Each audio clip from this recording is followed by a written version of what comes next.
வணக்கம் நண்பா, welcome to கல்லாப்படி Tamil. இனி நம்ம பார்க்க போகிற காணொளி கன்னடத்திலேருந்து தமிழ் ரீமேக் பண்ண திரைப்படங்களை பற்றி எத்தனையோ காணொளி நம்ம போட்டுட்டு தான் இருக்கோம். இன்றைக்கி நம்ம பார்க்க போகிற காணொலியும் கன்னடத்திலேருந்து தமிழ் ரீமேக் பண்ண திரைப்படங்களை பற்றி தான் இன்றைக்கி நம்ம பார்க்க போகிறோம். 1969 வந்த திரைப்படம் கண்டுண்டு ஏனரு, நடிகர் ராஜ்குமார்.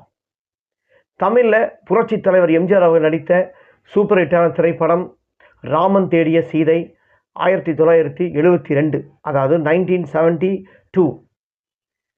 இது ஒரு மாஸ் ஃபேஸ் ஆஃப். ரீமேக்கில் என்ன different, let's find out. Video மறக்காம முழுசா ஸ்கிப் பண்ணாமல் பாருங்கள். ಹಾಗೆ ಅಂತ ನಮ್ಮ ಸೌಟ್ರೇಟ್ ಚಿಕ್ಕ ಬಸವಣ್ಣ ಹಂಗಂತ ನಮ್ಮ ಕೈಯಾಲು ಪುಟ್ಬಸವಣ್ಣ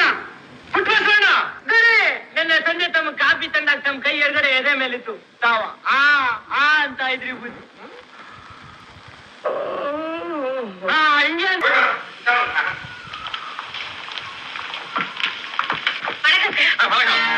இல்லைங்க, நான் சௌந்தர்யா கம்பெனில வேலை பார்க்கறேன். அங்க தயாரிக்கிற கண்டுண்டு ஏனரு 1969 வந்த திரைப்படம். இந்த திரைப்படத்தில் நடிகர் ராஜ்குமார், மீனாவதி, பாரதி விஷ்ணுவர்தன் மற்றும் இந்த திரைப்படத்தில் எத்தனையோ நடிகர் இந்த திரைப்படத்தில் நடிச்சிருப்பாங்க. இந்த படத்தோட டைரக்ஷன் B.R. பந்துலு. இந்த திரைப்படத்தை அப்படியே தமிழில் ரீமேக் பண்ண திரைப்படம் தான். எந்த விதமான மாற்றங்கள் இல்லாமல் ரீமேக் பண்ண திரைப்படம் தான் புரட்சி தலைவர் எம்ஜிஆர் அவர்கள் நடித்த சூப்பர் ஹிட்டான திரைப்படம் ராமன் தேடிய சீதை. இந்த திரைப்படத்தில் ரீமேக்கில் என்ன டிஃப்ரெண்ட் கேட்டால், ஆர்டிஸ்ட் டிஃப்ரெண்ட், சில முக்கியமான சீன்ஸுக்கு ஏன்னா புரட்சி தலைவர் எம்ஜிஆர் அவர்கள் நடிச்சிருக்காரு, கொஞ்சம் சில சீனுங்க மாற்றம் பண்ணியிருக்காங்க. மற்றபடி வேறு எந்த சீன்ஸும் இந்த திரைப்படத்தில் மாற்றமே நான் பண்ண. இந்த படமும் கண்டுனு ஏனரும் படமும் நான் ஃபுல்லாக பார்த்துட்டேன். ராமன் தேடிய சீதையும் நான் ஃபுல்லாக பார்த்துட்டேன். இந்த ரெண்டு திரைப்படத்துக்கும் எந்த விதமான டிஃப்ரெண்ட் இல்லை, சேம் அப்படி தான் எடுத்திருக்காங்க.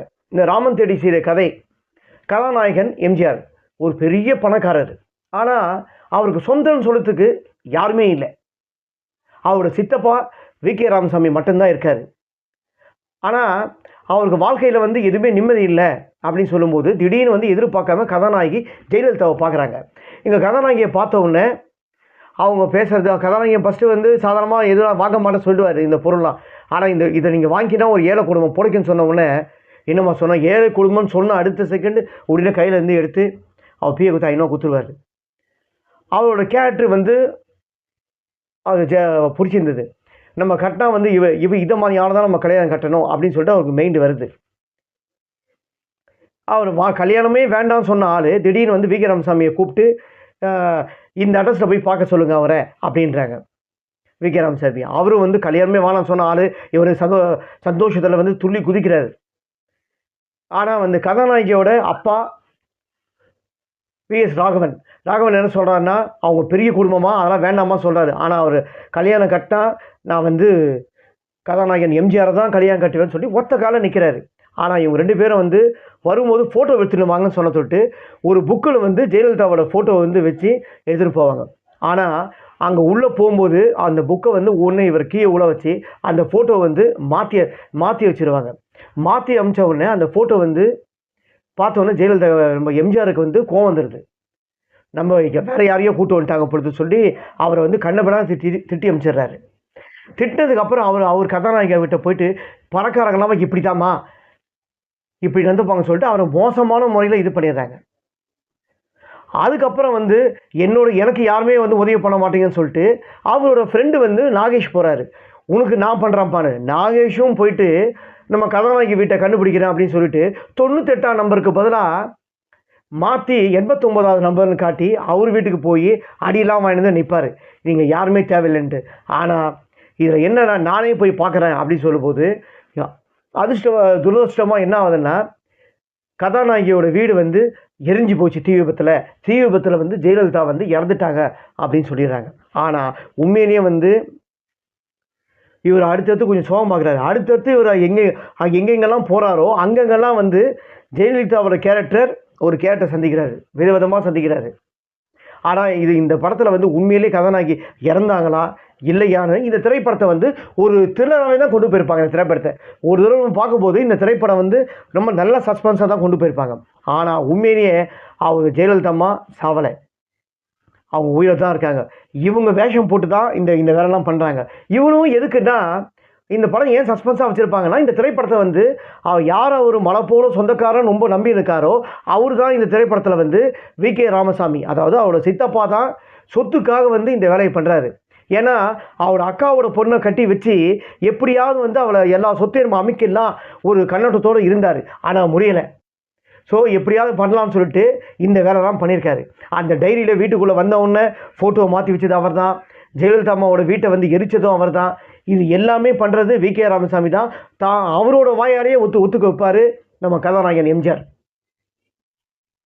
ஒத்துக்க வச்சு ஓடுவார் தப்பிக்கிறதுக்கு. ஆனால் இது எல்லாமே போலீஸ்காரங்க ரெக்கார்ட் பண்ணி முடிச்சிடும். ஸோ அது ஒரு 2 ஹவருக்கு மேலே ஓடுற திரைப்படத்தை இந்த கதையை நான் வந்து முழுக்க கொஞ்சம் சொன்ன மாதிரியே உங்களுக்கு இருக்கும். ஏன்னா இந்த திரைப்படத்தோட கதை வந்து ரொம்ப அழகாக திரைக்கதையை வந்து நல்லா கொண்டு போயிருப்பாங்க. இந்த திரைப்படம் வந்து இப்போ வந்து பார்த்தா கூட ராமன் தேடிய சீதை வந்து கண்டிப்பாக வந்து யாருக்குமே போக அடிக்காது. ஏன்னா ஒரு தடவை இந்த திரைப்படம் பார்க்கும்போது அப்படியே த்ரில்லிங்காக அழகாக கொண்டு போவோம்.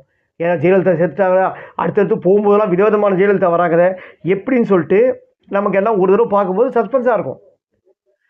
ஸோ அந்த மாதிரி தான் இந்த திரைப்படத்தை கொண்டு போயிருப்பாங்க. ஸோ இந்த திரைப்படத்தை கன்னடத்துலேயும் அப்படியே ராஜ்குமார் அவர் நடித்திருப்பார். இதே மாதிரி தான் சேம் எடுத்திருப்பாங்க. எந்த விதமான மாற்றங்கள் இல்லாமல் நல்லா அழகாக நடிச்சிருப்பார் நடிகர் ராஜ்குமார். ஆனால் தமிழில் ரீமேக் பண்ணும்போது எம்ஜிஆர் அவர்கள் பாணியில் அவரோட ஸ்டைலில் தான் புரட்சி தலைவர் எம்ஜிஆர் அவர்கள் நடிச்சிருப்பாங்க. அதில் எந்த விதமான மாற்றம் இல்லை. அதே மாதிரி இந்த திரைப்படத்தில் பாட்டெலாம் நல்லாயிருக்கும். எல்லா பாட்டுமே ஒரு 3-4 பாட்டுக்கும் நல்லா சொல்லும்படி திருமண செல்வியோ அந்த மாதிரி பாட்டெலாம் இந்த படத்தில் வந்து ரொம்பவே நல்லாயிருக்கும். இந்த திரைப்படத்தில் நடித்த நடிகை எல்லாருமே வந்து அவங்களுக்கு கொடுத்த கதாபாத்திரத்தை ரொம்ப அழகாக நேர்த்தியாக பண்ணியிருப்பாங்க. இந்த திரைப்படத்தில் வந்து எம்ஜிஆர், ஜெயலலிதா, மனோரமா, அசோகன், எம்.என். நம்பியார், பி.எஸ். ராகவன், நாகேஷ் மற்றும் பலர் இந்த திரைப்படத்தில் எத்தனையோ நடிகர்கள் இந்த திரைப்படத்தில் நடிச்சிருப்பாங்க. யாரோட பேராக நான் விட்டுருக்கலாம். இந்த படத்தோட இசை எம்.எஸ். விஸ்வநாதன், இந்த படத்தோட டைரக்ஷன் பி. நீலகண்டன். ரொம்ப அழகாக வந்து நல்லா பண்ணியிருப்பார் திரைப்படத்தை. எந்த காலகட்டத்திலையும் புரட்சி தலைவர் எம்ஜிஆர் நடித்த திரைப்படங்கள் எந்த காலகட்டத்திலையும் போர் அடிக்காதது ஒரு திரைப்படம்னா இதில் எத்தனையோ திரைப்படம் இருக்குது. அதில் இதுவும் ஒன்று. இந்த திரைப்படமும் ஃப்ரெண்ட்ஸ், இன்னைக்கு நீங்கள் பார்த்த காணொலியில் 1969 வந்த திரைப்படம். இந்த திரைப்படத்தை பற்றி தான் இப்போ நீங்கள் பார்த்துருந்தீங்க. இந்த திரைப்படத்தை 1972 அதாவது 1972 வந்த திரைப்படம் ராமன் தேடிய சீதை.